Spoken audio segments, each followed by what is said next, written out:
শুরু করব ৮ নম্বর অঙ্ক। এটি জাতীয় বিশ্ববিদ্যালয়ে 2012 সালে আসছে। বলছে intelligences of two groups of salesman is tested, the result as given below. কিছু সেলসম্যানের উপর তাদের বুদ্ধিমত্তার উপরে কিছু জরিপ চালানো হয়েছে বা পরীক্ষা করা হয়েছে। মিন স্কোর, তাদের গড় স্কোর ছিল হচ্ছে 75, আর এক দলের স্কোর ছিল হচ্ছে 80। এখানে দুইটা গ্রুপে তাদেরকে এই ইন্টেলিজেন্সির বুদ্ধিমত্তার উপর সমীক্ষা করা হয়েছে, যেখানে প্রথম গ্রুপের গড় মার্ক ছিল হচ্ছে গড় স্কোর ছিল 75 আর দ্বিতীয় গ্রুপে হচ্ছে 80। প্রথম গ্রুপের স্ট্যান্ডার্ড ডিভিয়েশন ছিল 9, দ্বিতীয় গ্রুপে হচ্ছে 7। নাম্বার অফ এমপ্লয়িজ, অর্থাৎ প্রথম গ্রুপে যে কর্মচারীদের সেলসম্যানদের সংখ্যা ছিল 120, দ্বিতীয় গ্রুপে ছিল 150। এবার বলছে is there any significant difference, তাদের মধ্যে কি কোনো তাৎপর্যপূর্ণ পার্থক্য রয়েছে? In the intelligences of two groups salesman, দুইটা গ্রুপের যে সেলসম্যান রয়েছে তাদের মধ্যে তাৎপর্যপূর্ণ কোনো পার্থক্য রয়েছে কিনা সেটা আমাদের একটু দেখাতে হবে। তো চলুন, এবং সেটা কমেন্টস করে বলতে হবে আমাদের। আচ্ছা, তো আমরা অঙ্কে চলে যাই। এখানে আর বোঝার তেমন কিছু নেই, কারণ এখানে মানগুলো কিন্তু অলরেডি আমাদের সুন্দরভাবে সাজিয়ে দেওয়া রয়েছে। তো আমরা এটার সলিউশন করে ফেলি। Problem 8, here the given, at first আমরা যেটা করব যে আমাদের কি কি মান দেওয়া আছে সেই মানগুলো এখানে লিখব। প্রথমে দেখুন x বার 1, তার মানে এখানে দুইটা গ্রুপের গড় দেওয়া আছে কিন্তু দুইটা। সো x বার 1 দেব হচ্ছে প্রথম গ্রুপকে 75, এবং দ্বিতীয় গ্রুপকে আমরা x বার 2 দিয়ে প্রকাশ করব। দ্বিতীয় গ্রুপের গড় স্কোর আছে এখানে 80। প্রথম গ্রুপের স্ট্যান্ডার্ড ডিভিশন x বার 1 সমান সমান হচ্ছে 9, x বার 2 সমান সমান হলো 7।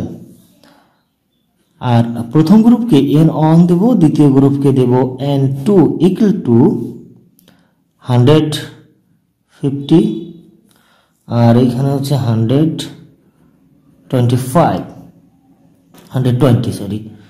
তো এই দুইটা আমরা বের করে নিলাম। এবার আমরা h0 লিখব। লেট there is no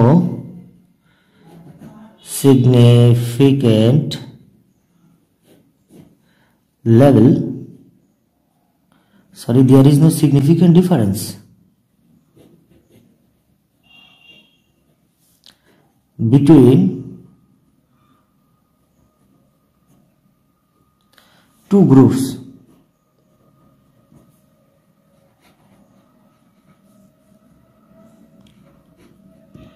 এখানে টু গ্রুপস লিখলে ভালো হয়। যদি আপনি এখানে ওইটাই লেখেন যে there is no significant difference between two mean that enough, সেটাও চলবে। আর যারা ভালো বোঝেন তারা তো অঙ্কটা দেখে, ইংলিশটা যারা একটু ভালো লিখতে পারবেন তারা অঙ্কটা দেখে লিখতে পারবেন, কারণ অঙ্কে বলাই আছে যে দুইটা গ্রুপের মধ্যে তাৎপর্যপূর্ণ ইন্টেলিজেন্সের ক্ষেত্রে কোনো পার্থক্য আছে কিনা, তো ওটা দেখে লিখতে পারবেন। আর যারা একেবারেই একই জিনিস লিখতে অভ্যস্ত তারা ওভাবে লিখলে সেটাও স্যার মেনে নেবেন। আচ্ছা, এবার আমরা লিখব সূত্র। সো উই নো, দেখুন এখানে দুইটা এক্স বার দেওয়া আছে, দুইটা স্ট্যান্ডার্ড ডেভিয়েশন দেওয়া আছে। সো আমাদের ওই যে দ্বিতীয় নম্বর সূত্রটা লিখতে হবে এখানে, সেটা হলো x bar 1 minus x bar 2 root over standard deviation 1 তার square by n1 plus standard deviation 2 তার স্কোয়ার বাই n2। ওকে, এখানে কিন্তু প্রথম সূত্র আপনি ইচ্ছা করলেও বসাতে পারবেন না, কারণ এখানে দুইটা এক্স বারের মান দেওয়া আছে। যে কারণে কিন্তু আমি আগেই বলেছিলাম যে আপনারা কখন কোন সূত্রটা ব্যবহার করবেন এই হাইপোথিসিসের ক্ষেত্রে সেটি সম্পূর্ণ নির্ভর করবে আমাদের কি মান দেওয়া আছে তার উপর। এই মানগুলোর উপর ভিত্তি করেই কিন্তু আমাদের সূত্রটা নির্বাচন করতে হবে।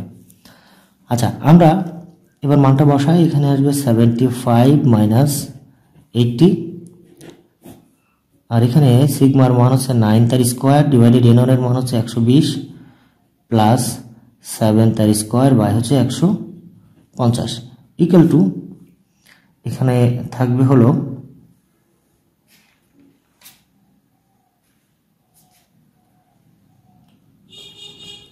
-5 by root over 81/120 plus 49 divided 150।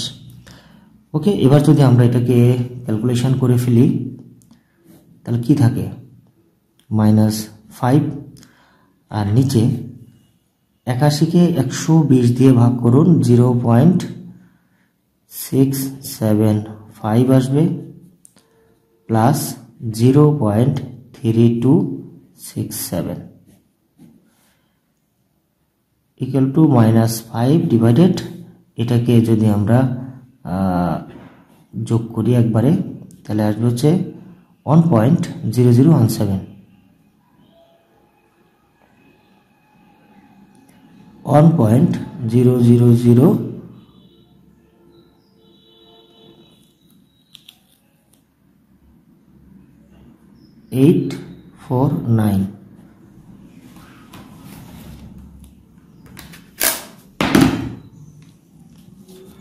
আরো একবার করি,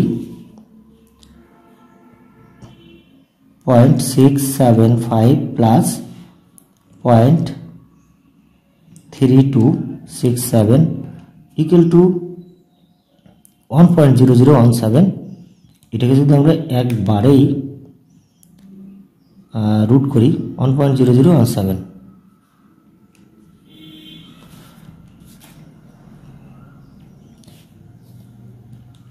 রুট ওভার 1.0017 বা 1.00084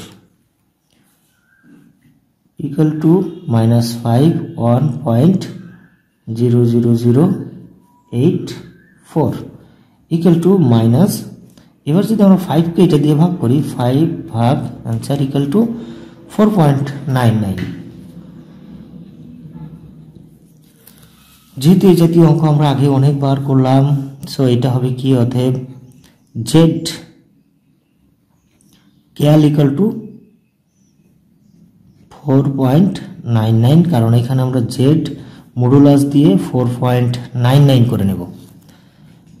এবার আমরা লিখব at 5% significant level Z tab equal to 1.96। এই হলো আমাদের টেবিল। 0.05 মানে 5% সিগনিফিকেন্ট লেভেল, আমরা সোজা নিচে আসবো এবং 2 টেইল টেস্ট 1.96। এই 1.96 হলো আমাদের টেবিলের মান। টেবিলটি অবশ্যই আমি ডিসক্রিপশনে দিয়ে রেখেছি লিঙ্ক, সেখান থেকে আপনারা ডাউনলোড করে নিতে পারবেন, অথবা আপনাদের বইয়ের শেষেও এই টেবিলটি থাকবে। এবার আমরা দেখব যে জেড ক্যাল বড় নাকি জেড ট্যাব বড়। সো আমরা এখানে লিখব সো জেড ক্যাল গ্রেটার দ্যান জেড ট্যাব। অবশ্যই জেড ক্যাল বড়, তাই না? এখানে অ্যাজ কথাটা লিখলে বেটার হবে। আমরা এখানে লিখব সো